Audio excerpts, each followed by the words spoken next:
Hallihallo ihr Lieben und herzlich willkommen zu einem neuen Werner Watches YouTube-Video hier auf meinem YouTube-Kanal. Heute geht es um die besten Einsteiger-Vintage-Uhren unter, teilweise auch eher um die 5.000 Euro. Ich wünsche euch ganz viel Spaß.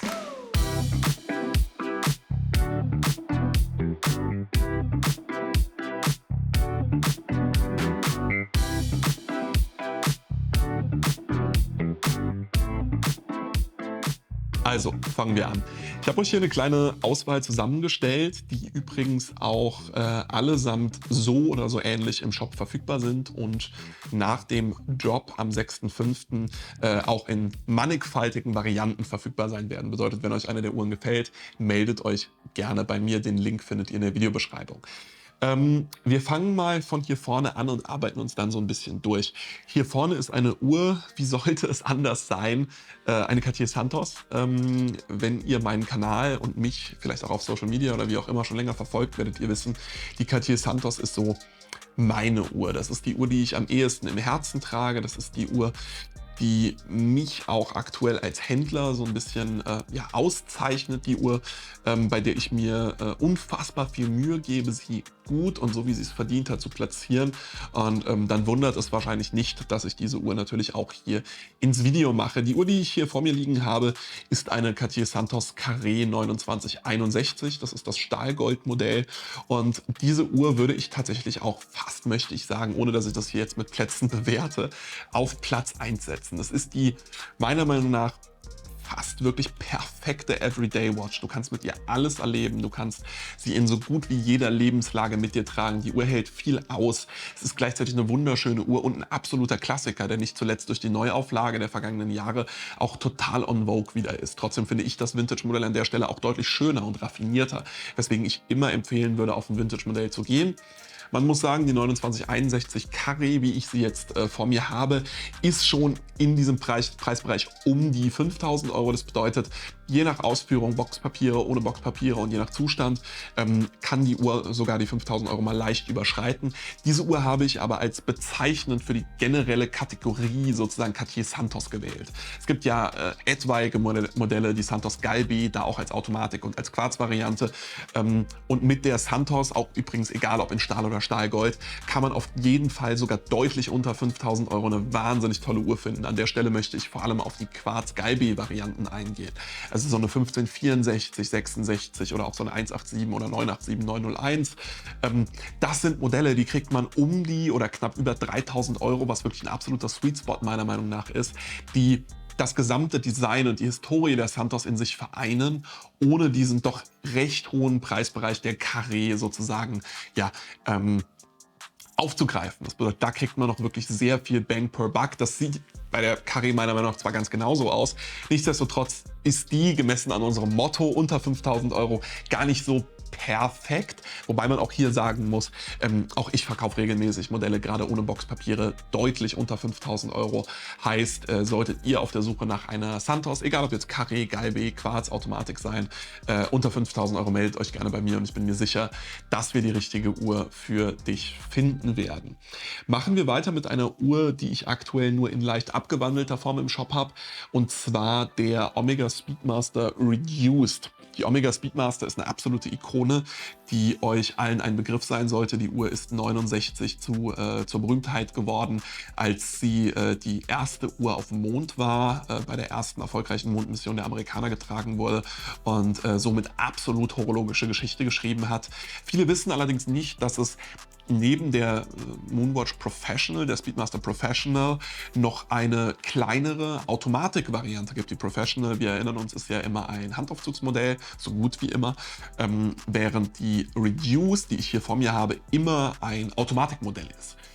Das ist an sich erstmal ganz cool für einen Einsteiger, dem dieses ganze Aufzugsthema vielleicht noch nicht so ganz geheuer ist, der aber trotzdem eben einen absoluten Klassiker haben möchte. Ich würde fast so weit gehen zu sagen, dass man, was sozusagen die Klassiker-to-Price-Ratio angeht, kaum eine bessere Uhr findet. Ich meine, die Santos ist natürlich auch als erste offizielle Herrenarmbanduhr sozusagen ein absoluter Klassiker. Die Speedmaster Reduced ist da aber nicht weniger relevant, meiner Meinung nach. Und wir kriegen auch hier in einem Preisbereich zwischen, sagen wir, 3.000 und 4.000 Euro für eine wirklich gute, wahnsinnig viel Uhr fürs Geld. Wir haben einen Automatik-Chronographen von einem ganz prestigereichen Hersteller mit wahnsinnig viel Historie, meistens mit Stahlband, gab es auch am Lederband, aber meistens haben wir Stahlbänder. Wir haben übrigens auch sehr, sehr viele Varianten. Es gibt ein paar bunte Racing-Varianten, die vielleicht spannend sind, wenn man sich eher so ein bisschen farbig anziehen möchte, bunt und bunte Kleidung tragen möchte. Für den eher, wie gesagt, traditionellen ist, glaube ich, die klassische Reduce mit schwarzem Ziffernblatt und schwarzer Lünette das Richtige. Also wirklich eine wunderschöne Uhr, die preis-leistungstechnisch ein absoluter Killer ist. Und wie gesagt, je nach Zustand, Box, Papiere oder nicht, teilweise sogar schon unter 3.000 Euro hoch bis ungefähr 4.000, 4.500 Euro bei den normalen Varianten verfügbar ist. Da habe ich aktuell auch eine im Shop, allerdings mit einer Mark I Band-Variante, also nicht ganz dem gleichen Band. Das macht die Uhr aber nicht weniger schön, sondern ehrlich gesagt sogar meiner Meinung nach noch ein Stück schöner und auf jeden Fall ein ganzes Stück seltener. Als nächstes haben wir eine Uhr, die, glaube ich, jedem hier ein Begriff sein sollte, nicht zuletzt wegen der Marke. Wir haben eine Rolex, und zwar wahrscheinlich den Klassiker von Rolex, die Datejust. Auch hier habe ich wieder eine Uhr gewählt, die einfach nur bezeichnend für das Modell sein sollte. Das Modell, was wir hier haben, ist eine 16014 Full Set in Top Condition Unpolished. Die wird selbstverständlich, weil sie mit Box und Papieren kommt, weil sie in so einem wahnsinnig guten Zustand ist, deutlich über 5.000 Euro liegen.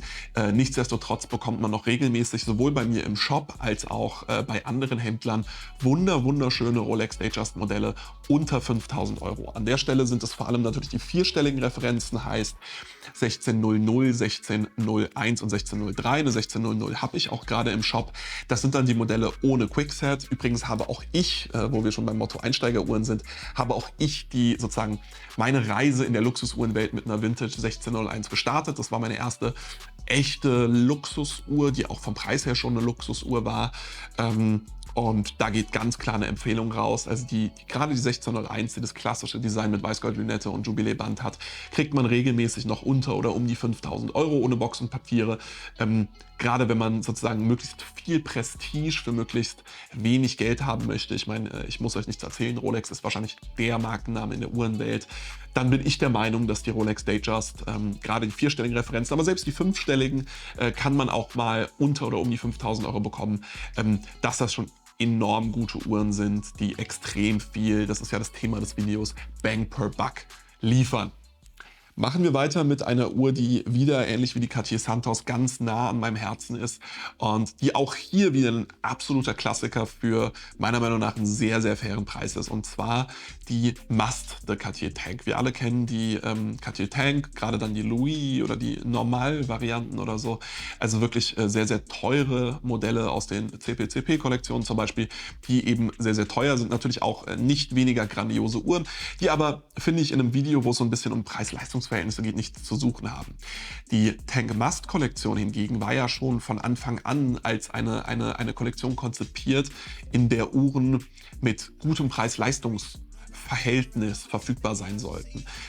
Nicht zuletzt kann man das daran sehen, dass Cartier von ihrem Motto sozusagen abgewichen ist, nur Uhren in Precious Metals, also Gelbgold zum Beispiel, zu produzieren und eine Uhr in Silber gefertigt hat, die sie dann vergoldet haben. Das heißt, sie sind auch nicht komplett sozusagen von ihrem Motto abgesprungen, aber haben ihr Motto neu interpretiert, sagen wir es mal so. Und die Must Cartier Tank Kollektion in all ihren Farben und Formen, ich meine, wir haben vergoldete Varianten, wir haben Silbermodelle, also Vollsilbermodelle, wir haben unfassbar viele Ziffernblattvarianten. Das ist ja wirklich, also ich kenne kaum eine Modellkollektion oder Modellreihe mit so vielen unterschiedlichen und unterschiedlich ausgefeilten Ziffernblättern. Und diese Uhren sind, wie gesagt, absolut Klassiker, absolut versatile, lassen sich wahnsinnig gut auch mit verschiedenen Outfits tragen. Ich meine, man würde ja denken, oh, eine Tank, das ist eher was sehr dressy ist. Das ist in dem Fall gar nicht der Fall. Also die Tank kann man je nach zum Beispiel Kombination mit dem Band, das sind echte Strap Queens, auch sehr, sehr gut einfach mal mit Jeans und T-Shirt tragen oder jetzt so wie heute mit so einem legeren Jeanshemd und einem dunkelbraunen Ziegenlederband. Das funktioniert schon sehr, sehr gut und sind meiner Meinung nach absolute Alltagsuhren. Und ich meine, mit einem Preisgefüge zwischen, sagen wir mal, 2.000 und 4.000 Euro. Das ist so das grobe Gefälle. Natürlich hat man ein paar abgefahrene Varianten, die auch mal über 5.000 Euro gehen. Und natürlich hat man auch Modelle in schlechtem Zustand oder Damenmodelle, die deutlich unter 2.000 Euro kosten. Aber ich würde sagen, der Durchschnitt dieser Master Cartier Tanks liegt so zwischen 2.000 und 3.000 Euro. Und ich finde echt, also bei dem Preis kann man überhaupt nicht sagen, das sind absolute Klassiker, die sich übrigens in den letzten Jahren auch vom Wert stetig nach oben entwickelt haben. Also eine wunderschöne Uhr.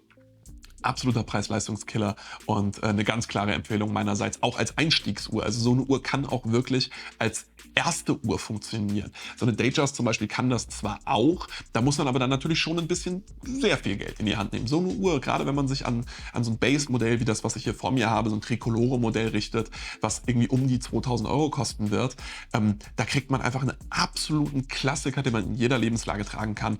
Meiner Meinung nach für wahnsinnig, ganz ehrlich, gemessen daran, wenig Geld. 2.000 Euro sind immer viel Geld, aber gemessen an dem, was man bekommt, ist es meiner Meinung nach wirklich recht wenig.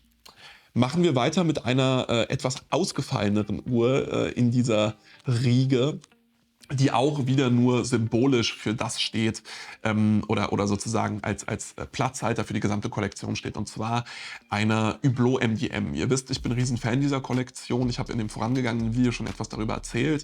Wir haben eine Uhr im Geist der 70er und 80er Jahre mit diesem Integrated Bracelet, Steel Sports Design, wunderschönes schwarzes Ziffernblatt. Uhren gibt es auch in Stahlgold und Vollgold und trotzdem sind die Uhren allesamt regelmäßig unter 5.000 Euro zu bekommen.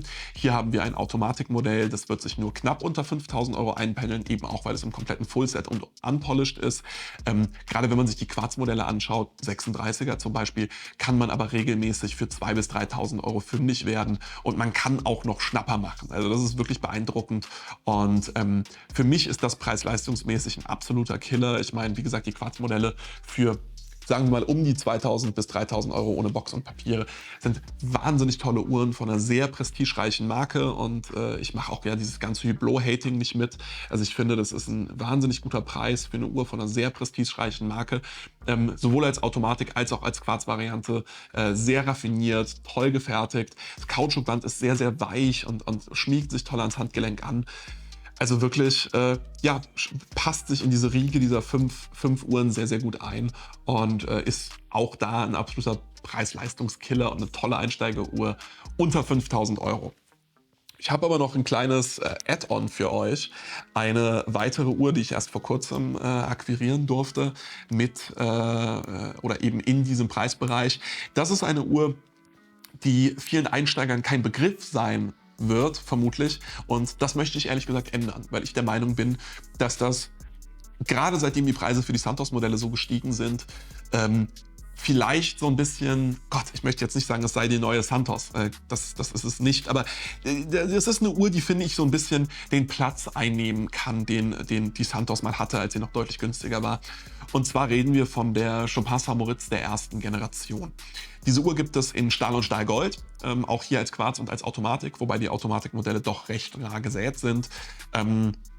Wir haben ein 32 mm Gehäuse, was sich ähnlich groß trägt, würde ich sagen, wie so eine Santos Carré oder Galbi. Vielleicht ein bisschen kleiner, aber wenn, dann auch nur wenig. Gerade wegen dieses breiten Armbands trägt die Uhr sich sogar ein Stück größer, wie ich finde manchmal. Kommt auch so ein bisschen drauf an, wie man sie trägt und wie man sie kombiniert.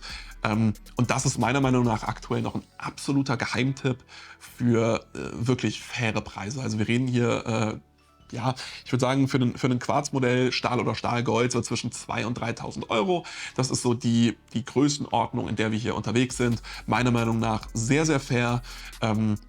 Kommt natürlich auf den Zustand an, man kann auch mal ein günstigeres Modell schließen, man kann auch mal ein bisschen mehr zahlen, wenn man ein tolles Fullset zum Beispiel hat. Dieses Modell hier ohne Box und Papiere in Stahlgold wird zwischen 2.000 und 3.000 Euro liegen. Und meiner Meinung nach, wie gesagt, noch ein absoluter Geheimtipp. Die anderen Uhren sind ja nun doch allesamt Modelle, vielleicht mit Ausnahme der MDM, die schon wirklich massenfähig sind und die man regelmäßig auch mal auf der Straße an den Handgelenken sieht. Diese Uhr hier ist mir tatsächlich, bis auf bei einigen Freunden, die schon sammeln, noch nie im realen Leben sozusagen begegnet. begegnet. Ich bin ein Riesenfan und ich möchte dieser Uhr so ein bisschen dazu verhelfen, dass sie ihren rechtmäßigen Platz sozusagen einnimmt. Und ich bin mir sicher, dass sie das tun wird. Bin ich wirklich. Ich trage die Uhr jetzt seit Samstag vergangener Woche unentwegt und bin ein Riesenfan. Gerade in Stahlgold jetzt mit dem Sommer. Tolle Uhr, die sich eben auch perfekt in dieses sub 5.000 Euro Einsteigerpreissegment ja, einordnen lässt. So, ihr Lieben, das war's schon wieder mit dem Video. Ich hoffe, ich konnte euch inspirieren und vielleicht ist ja die ein oder andere Uhr dabei, die ihr euch in den nächsten Tagen, Wochen, Monaten zulegen wollt.